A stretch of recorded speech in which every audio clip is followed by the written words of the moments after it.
আল্লাহ বলেন দুনিয়ার নিজামটা আমি সাজাইছি, কাউকে ধনী বানাইছি, কাউকে গরিব বানাইছি, কাউকে মালিক বানাইছি, কাউকে কর্মচারী বানাইছি। কেউ সিএনজি চালক, আবার কেউ সিএনজির প্যাসেঞ্জার, কেউ চালক, কেউ প্যাসেঞ্জার, কেউ অটো চালায়, কেউ আবার প্যাসেঞ্জার, কেউ দোকানের মালিক, কেউ দোকানের কর্মচারী, আবার কেউ কাস্টমার। আল্লাহ কয় নিজামটা সুন্দর করে আমি আল্লাহ সাজাইছি। সাইয়্যিদানা হযরতে, আপনাদের কষ্ট হইতেছে বেশি, সাইয়্যিদানা হযরতে আদম আলা নবিয়িনা আলাইহিস সালাম সমস্ত রূহগুলোকে যখন আল্লাহ রূহের জগতে একত্রিত করেছে, হাদিসের মধ্যে আসে আল্লাহ আদমকে বললেন, আদম তাকাইয়া দেখো, ডাইনে বামে সামনে তাকাইয়া দেখো, যা দেখতেছো সবাই হবে তোমার সন্তান। সুবহানাল্লাহ।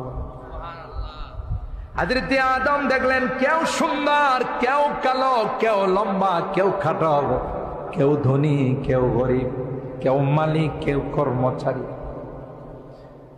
আদম আলাইহিস সালাম আল্লাহকে কয়, লাউ সাওয়াইতা বাইনাহুম, আল্লাহ সবগুলোই তো আমার সন্তান, একরকম বানাইলে ভালো ছিল না? কাউকে লম্বা বানাইছেন, কাউকে খাটো বানাইছেন, কেউ কৃষ্ণাঙ্গ, কেউ শ্বেতাঙ্গ, কেউ কালো, কেউ ধল, কেউ ধনী, কেউ গরিব, কেউ মালিক, কেউ ফকির, কেউ আমি। কথা বলেন ঠিক কিনা? এখান থেকে শিক্ষা নিতে হবে, বাবা যিনি হয়, মা যিনি হন, সন্তানদের প্রতি তাদের একরকম দৃষ্টি রাখা উচিত। এক সন্তানকে 2 কানি জমিন দেয়া গেছেন, আর এক সন্তানকে কিছু দেন নাই। এরকমের লোক তো রাধিকা নাই, ব্রাহ্মণবাড়িয়াতে নাই। একজনকে বেশি দেয়, আরেকজনকে কম দেয়। এই কারণে সন্তানদের মধ্যে মারামারি হয়, তা কয় না? সন্তানদের মধ্যে মারামারি হয়, তোরে বাবা বেশি দেয়া গেছে, আমারে কম দেয়া গেছে, কেন এটা করলো? এই ভাগ আপনি দেওয়ার কে? আপনি দুনিয়ার থেকে চলে গেলে আল্লাহর কালাম যার যার বন্টন, যার যার অংশ তার কাছে পৌঁছাই দিন। আপনি বেইনসাফি করতে গিয়ে তাদের মধ্যে ঝগড়া লাগান, তাদের মধ্যে বাকবিতণ্ডা হয়, মারামারি হয়। বাবার উচিত সবার প্রতি একরকম দৃষ্টি রাখা, একজনের প্রতি সুনজর আর একজনের প্রতি কুনজর। এটা আসলে প্রকৃত অর্থে বাবা নয়। কথা কয় না? রাগ করতেছেন মনে হয়? কোরআনের কথা, হাদিসের কথা। হযরত আদম বললেন, লাউ সাওয়াইতা বাইনাকুম, সন্তান যেহেতু সবগুলো আমার, আল্লাহ সমান করে বানাইলে ভালো ছিল না? সবাই ধনী, সবাই সুন্দর, সবাই লম্বা, সবাই শিক্ষিত। আল্লাহ ডাক দিয়া কয়, আদম তুমি বুঝবা না আদম কি জন্য বেশ কম করে বানাইছে? যদি সবাই যাত্রী হতো, সিএনজি চালানোর লোক পাওয়া যাইত। সবাই যদি মালিক হতো, তাহলে কর্মচারী পাওয়া যাইত না। সবাই যদি ধনী হতো, তাহলে কামলা পাওয়া যাইত।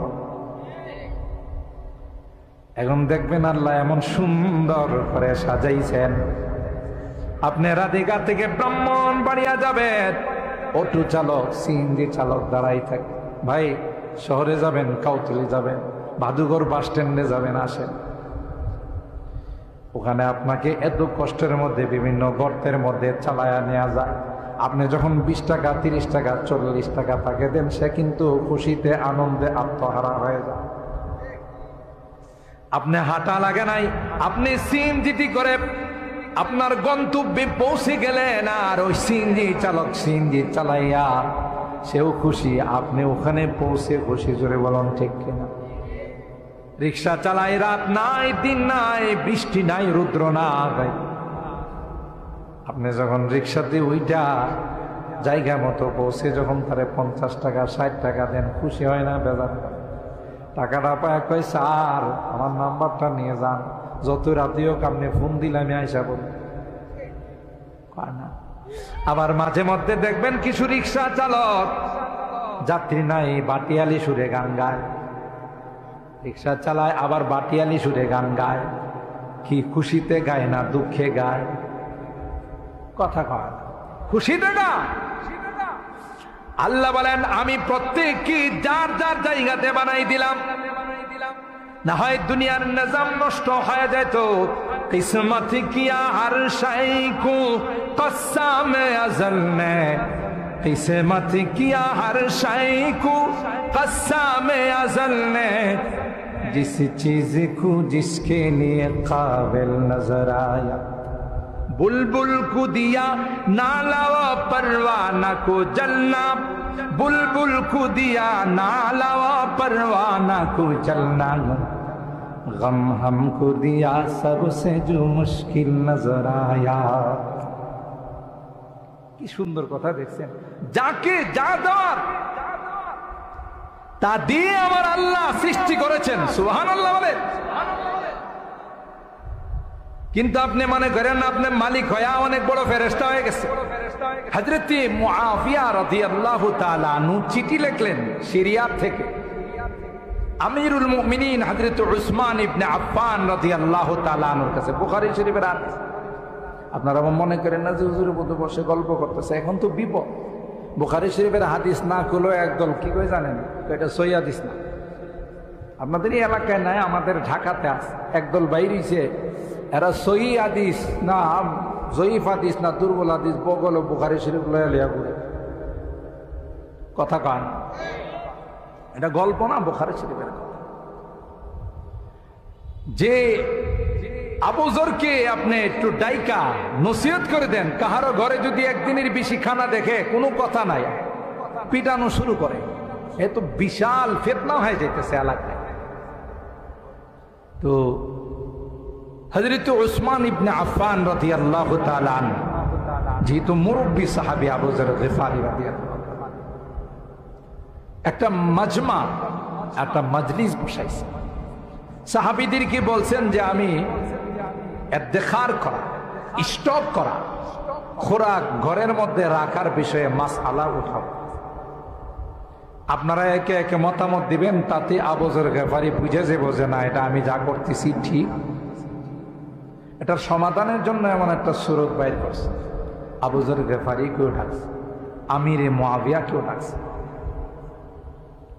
ডাকার পর এই মাসআলা তিনি যখন উত্থাপন করছেন, কোন সাহাবী জবাব দিতে পারে নাই। সবার আগে লাঠি নিয়ে দাঁড়াইছে আবু যর গিফারি। সুবহানাল্লাহ কইবেন না? যে আমিরুল মুমিনিন, যেই ব্যক্তি একদিনের বেশি খোরাক ঘরের মধ্যে রাখবে তারে পিটায় আমি চামড়া উঠাই ফেলাম। হযরত উসমান ইবনে আফফান চিন্তা করে দেখলেন, ভাই যেই কারণে এখানে মজলিস বসাইলাম যে মাসআলার হল করব, হল তো দিয়ে দিছে লাঠি দিয়ে, আর কারো তো কথা বলতেই দিই। তখন হযরত আবু যর গিফারি রাদিয়াল্লাহু তাআলা আনহুকে বললেন, আপনি মনে কিছু না করলেন, আপনি আপনার মুরব্বী সাহাবী, আপনি লোকালয়ে বসবাস করেন না। লোকালয়ে বসবাস করলে প্রতিদিন দেন দরবার করা লাগবে, বিচার সালিশ করা লাগবে। আপনি রাবাজা নামক জায়গাতে ওখানে বসবাস করেন, ওখানে নির্জনে থাকেন, বাইতুল মাল থেকে আপনার থাকা খাওয়ার এগুলো সব বন্দোবস্ত করেন। খলিফাতুল মুসলিমিনের হুকুম মানা ফরজ, ওয়ালাউ কানা আবদান হাবশিয়া, যদিও সে একটা গোলাম হয়, কালো গোলাম, তারপরও তার কথা মানত। এই আবু যর গিফারি রাদিয়াল্লাহু তাআলা আনহু তিনি তার গোলামকে রাগ হয়ে একদিন বলছিলেন, ইয়াবনাস সাউদা, হে কালো বান্দির বেটা। এটাই তার গালি ছিল, আর কিছু না। ইয়াবনাস সাউদা, মা একটু কালো ছিল তো, ও সেই ইয়াবনাস সাউদা, হে কালো বেটি সন্তান। এ গোলামেনি করছে কি, বিচার দিয়ে দিছে সরাসরি আল্লাহ নবীর আদালত। সুবহানাল্লাহ। আর আল্লাহ নবীর আদালতে বিচার গেলে তখন আল্লাহ নবী স্বজন প্রীতি করতেন, হয় না? দলীয় লোকজনের ব্যাপারে একটু অন্য রকমের রায় দিতেন, নিজস্ব পরিচিত লোকদের ব্যাপারে অন্য রকমের রায় দিতেন। সুবহানাল্লাহ, ইসলাম আমাদের কি শিখাইছে আমরা তার ধারে কাছে।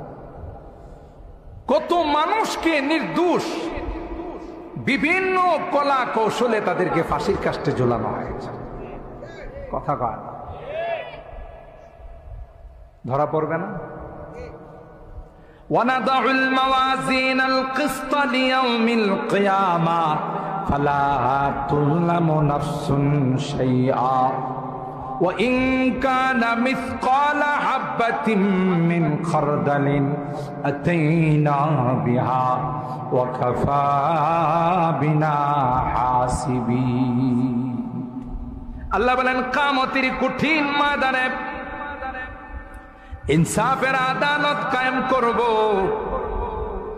এমন ইনসাফের আদালত কায়েম হবে, দুইটা পশুর মধ্যে যদি কোনো জুলুম হয়ে থাকে, ময়দানের মধ্যে বন্দের মধ্যে দুইটা ষাঁড় খোঁটা দেওয়ার আছে, দেখা গেছে একটা ষাঁড় আর একটা ষাঁড়কে শিং দিয়া গোতা দেয়। কথা কয় না, মনে ঘুমায় গেছেন আপনারা? একটু কথা বলবেন, 12টার ভিতরে দোয়া করব ইনশাআল্লাহ, লং টাইম নিব না। আল্লাহ পাক রব্বুল আলামিন ওই যে দুর্বল ষাঁড়কে শিং দিয়া গোতা দিয়েছিল, সবলকে দুর্বল বানাবেন আর দুর্বলকে আল্লাহ সবল বানাবেন। সুবহানাল্লাহ। দুইটা ষাঁড়কে, দুইটা গরুকে একত্রিত করে আল্লাহ দুর্বলকে বলবেন, দুর্বল, দুনিয়ার জমিনে তোমার উপর জুলুম করেছিল সবল ষাঁড়ে, আজকে আমি আল্লাহ তাকে দুর্বল বানাই দিলাম, তোমাকে সবল বানাই দিলাম। যে কয়টা গুতা দিয়ে তোমার উপর জুলুম করেছিল, সেই কয়টা গুতা এখন তুমি দিয়ে তার কাছ থেকে প্রতিশোধ নিয়ে যাও। কি বলে? এত সহজ? হাদিসে কুদসির মধ্যে আল্লাহ বলেন, ইয়া ইবাদি ইন্নী হারামতু যুলমা আলা নাফসি ফালা তুযালিমু বাইনাকুম। জুলুমকে আমি আল্লাহ হারাম করে দিয়েছি, তোমরা আপসে কোনো জুলুম করবা না। জালেম যখন জুলুম করে, মাজলুম যখন তারই নির্যাতিত হাতগুলো আল্লাহর দরবারে উঠায়, বদদুয়া করে, লাইসা বাইনাহু ওয়া বাইনাল্লাহি হিজাব, এই বদদুয়া ডাইরেক্ট আল্লাহর আরশের মধ্যে ধাক্কা লাগায়। ঠিক কিনা বলেন? এরকমের জুলুম বাংলাদেশ স্বাধীন হওয়ার পর কখনো হয়নি। ঘুমাই গেছেন? জুলুমের পরিণতি বড় খারাপ হয়। জালেমদের কপালে হেদায়েত থাকে না। ইন্নাল্লাহা লা ইয়াহদিল কওমাজ যালিমিন, সবচেয়ে দুর্ভাগা তাদের কপালে হেদায়েত। ঠিক কিনা বলেন? যেখানে আল্লাহ জাল্লা জালালুহু আম্মা নাওয়ালুহু দুইটা পশুর মধ্যে ইনসাফ কায়েম করবে, মানব দানবের মধ্যে কোনো ইনসাফ কায়েম হবে না। কথা কন। নেতাদেরকে তো আল্লাহ পাইব না, কারণ নেতাদের যে টাকার কথা আমরা শুনি, বিদেশে যে হাজার হাজার কোটি টাকা জমাইছে, আল্লাহর পিছনের পকেট দিয়ে কয়েক কোটি টাকা দিয়ে দিলে আল্লাহকে তোর বিষয়টা আলাদাভাবে দেখ। কি কথা কয় না? হ্যাঁ, কামাইব না। बहुत तालिब खुदा मिलता शिकस्ता दिल नहीं मिलता, बहुत तालिब खुदा मिलता शिकस्ता दिल नहीं मिलता, शिकस्ता दिल जैसे हासिल हकीकत में वही कामिल। कवि বলেন, কাহারো মনে যদি আঘাত দেওয়া হয়, কাহারো হৃদয় যদি ভেঙ্গে চুরমার করে দেওয়া হয়, দুনিয়ার কোন মানুষের কাছে বিচার পায় না, আসমানের মালিকের কাছে যদি বিচার দিয়ে দিই, আল্লাহর কসম রে, হাত তুলতে দেরি হয়, ওই হাত আল্লাহর আরশ পর্যন্ত যাইতে দেরি হয় না। কথা বলেন ঠিক কিনা? जो जलाता है किसी को खुद जलता है जरूर, जो जलाता है किसी को खुद जलता है जरूर, शमा भी जल जाता है परवाना जल जाने के बाद, शमा भी जल जाता है परवाना जल जाने के बाद। আরেকজন যে জ্বালাইবা তোমারও জ্বালা লাগবে, কারণ এক মাগে কথা কয় না, এক মাগে শীত যায় না। কথা মনে রাখো, দুনিয়াতে বিচার পাবে না, আসমানের মালিকের কাছে বিচার। আর মালিকের আদালতে কোনো দুই নাম্বারই নাই, মালিকে কোনো বিচারক নয়, বিচারের দিনের মালিক। আলহামদুলিল্লাহ রাব্বিল আলামিন আর রহমানির রহিম মালিকি ইয়াউমিদ্দিন। তিনি কিন্তু বিচারক নয়, প্রধান বিচারপতি দিকে নিয়ে সব বিচারপতিরে। সাংবাদিকরা যদি প্রশ্ন করে অমুকের ফাঁসির রায় দিলেন, অমুকের যাবজ্জীবন দিলেন, অপরাধ কই উপরের নির্দেশ। বিচারকরা যখন বিচার করে তারাও কোনো কিছুকে ফলো করে, কোনো চাপের মধ্যে বিচার করে। আল্লাহ ডাক দেয়া কয়, না না আমি বিচারক নই রে, আমি বিচারের দিনের মালিক, আমি বিচারের দিনের মালিক। আমার উপর কারো কোনো পাওয়ার নাই, কারো কোনো চাপ নাই, ঠিক কিনা বলে? আর ভাইরা বিচারের সিস্টেম কি হবে এটাও আল্লাহ কোরআনে কারীমের বহু জায়গায় বলে দিয়েছেন। বাদী বিবাদী উভয়ের বক্তব্য শোনার পর সাক্ষী তালাশ করতে হবে। এক পক্ষে যদি কোনো কথা শুনে রায় দেওয়া হয়, আল্লাহ কয় এটাও তুমি ঠিক করলা না, তুমি বেইনসাফ করলা। হযরত দাউদ আলাইহিস সালাম, তার কাছে একজন এসে বললেন, ইন্না হাযা আখি লাহু 99 নাজা ওয়া লিয়া নাজাতুন ওয়াহিদা ফাকালা আকফিলনিহা ওয়া আযানি ফিল খিতাব। বললেন, হুজুর আপনার কাছে একটা বিচার নিয়ে আসছে, এক গ্লাস পানি, আপনার কাছে একটা বিচার নিয়ে আসছে। এই যে আমার ভাই, তার 99টা দুম্বাস, আমার মাত্র একটা। এই ভাই আমার কাছে প্রস্তাব দিছে, কোরআনের কথা কি দিছে, সূরা সাদের আয়াত। আমাকে বলল যে তোমার মাত্র একটা, আমার 99টা, একটার কারণে আমার 100টা পূরণ হইতেছে না, তোমার একটা দিয়ে দাও। দিয়ে দিলে আমার 100 হয়ে যাবে। কথা কয় ঠিক না? যেমন আমাদের বন্ধু রাষ্ট্র, আপনারা চিনেন কিনা জানি না, আমাদের আশেপাশে যে রাষ্ট্র আছে এটার নাম কি? বন্ধু রাষ্ট্র। আমাদের বন্ধু, প্রাণের প্রাণ, জানের জান, এরা আমাদের স্বাধীনতায় সহযোগিতা করছে। এই জন্য আমরা তাদেরকে কলিজার টুকরা বন্ধু মনে করি। এই বন্ধু রাষ্ট্র আমাদের দেশ যখন স্বাধীন হয়েছে, দেশের মুক্তিযোদ্ধা যারা, গর্বিত সন্তান যারা, তাদেরকে জিজ্ঞাসা করে দেখি এ দেশে যা কিছু মূল্যবান জিনিস ছিল সব ট্রাকে করে ওপারে নিয়ে গেছে। এই যে টোয়া টোয়া এনেছে, মুরব্বীরা দেখছে। কথা কোন ঠিক কিনা? কেন? এরা আমাদের বন্ধু।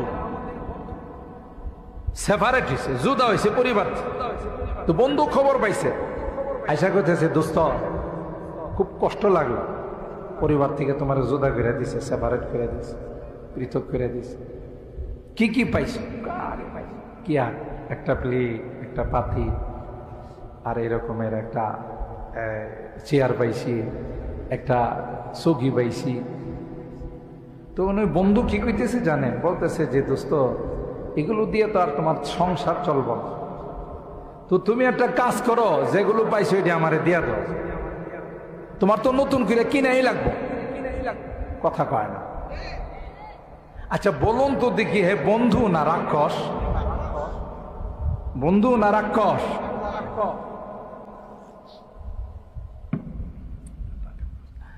তো হ্যাঁ, যদি প্রকৃত বন্ধু হতো তাইলে বলতো দোস্ত এমনি তো তোমার মন খারাপ, সেপারেট হয়ে গেছো, তোমার কি কি লাগবে বলো, আমি লিস্টি করে দাও, বাজার থেকে কিনে দিয়ে যাই। কি বলে? যদি যা পাইছে হেডিও নিয়ে যা, এটা কি বন্ধু না রাক্ষস? তা আমাদের এই মার্কা বন্ধু হলো ইন্ডিয়া, যে ইন্ডিয়া আমাদের সব কিছু নিয়ে গেছে। এরপরও রাত্রের আধারে বেড়িবাঁধ খুলে দিয়ে আখাউড়ার মানুষ, ফেনীর মানুষ, নোয়াখালীর মানুষ কি পানিতে ডুবায় মারার ষড়যন্ত্র করছে। এটা হলো বন্ধু। প্রতিদিন বর্ডারে কয়েকজনকে হত্যা না করলে, 10-15 জন হত্যা না করলে বন্ধুর মনে শান্তি লাগে না। কথা কয়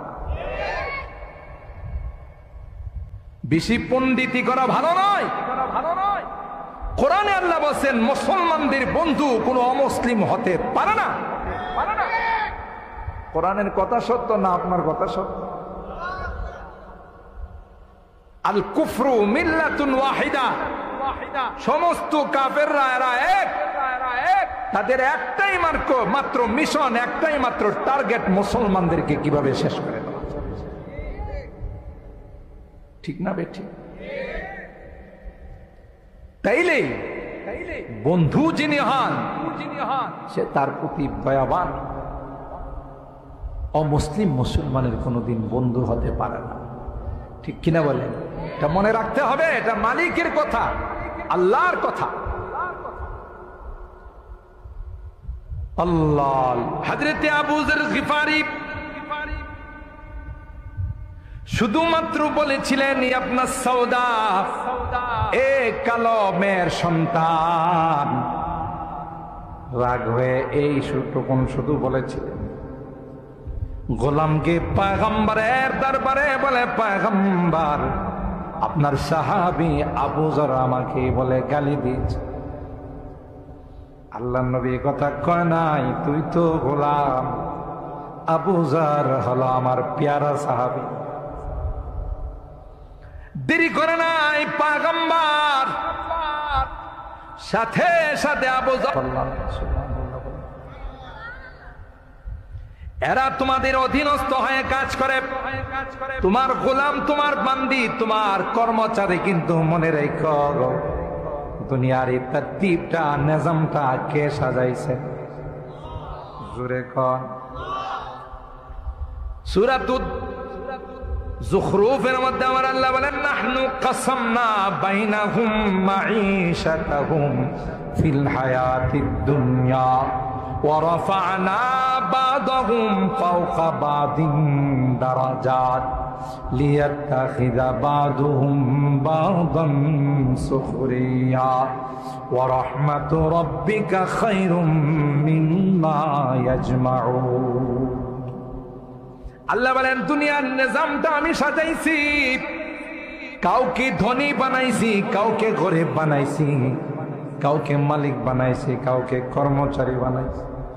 কেউ সিএনজি চালক, আবার কেউ সিএনজির প্যাসেঞ্জার, কেউ চালক, কেউ প্যাসেঞ্জার, কেউ অটো চালায়, কেউ আবার প্যাসেঞ্জার, কেউ দোকানের মালিক, কেউ দোকানের কর্মচারী, আবার কেউ কাস্টমার।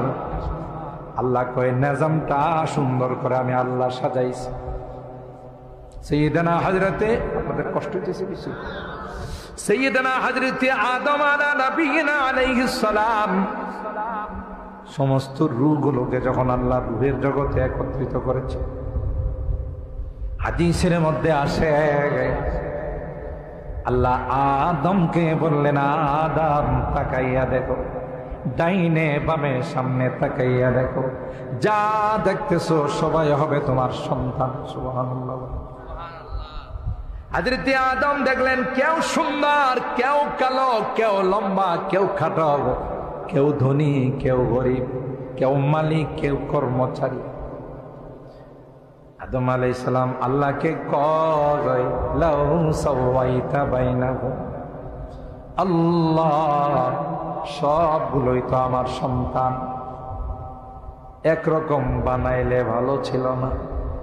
কাউকে লম্বা বানাইছেন, কাউকে খাটো বানাইছেন, কেউ কৃষ্ণাঙ্গ, কেউ শ্বেতাঙ্গ, কেউ কালো, কেউ ধল, কেউ ধনী, কেউ গরিব, কেউ মালিক, কেউ ফকির, কেউ আমি। কথা বলেন ঠিক কিনা? এখান থেকে শিক্ষা নিতে হবে, বাবা যিনি হয়, মা যিনি হন, সন্তানদের প্রতি তাদের একরকম দৃষ্টি রাখা উচিত। এক সন্তানকে 2 কানি জমিন দেয়া গেছেন, আর এক সন্তানকে কিছু দেন নাই। এরকমের লোক তো রাধিকা নাই, ব্রাহ্মণবাড়িয়াতে নাই। একজনকে বেশি দেয়, আরেকজনকে কম দেয়। এই কারণে সন্তানদের মধ্যে মারামারি হয়। তা কয় না, সন্তানদের মধ্যে মারামারি হয়। তোরে বাবা বেশি দেয়া গেছে, আমারে কম দেয়া গেছে, কেন এটা করলো? এ ভাই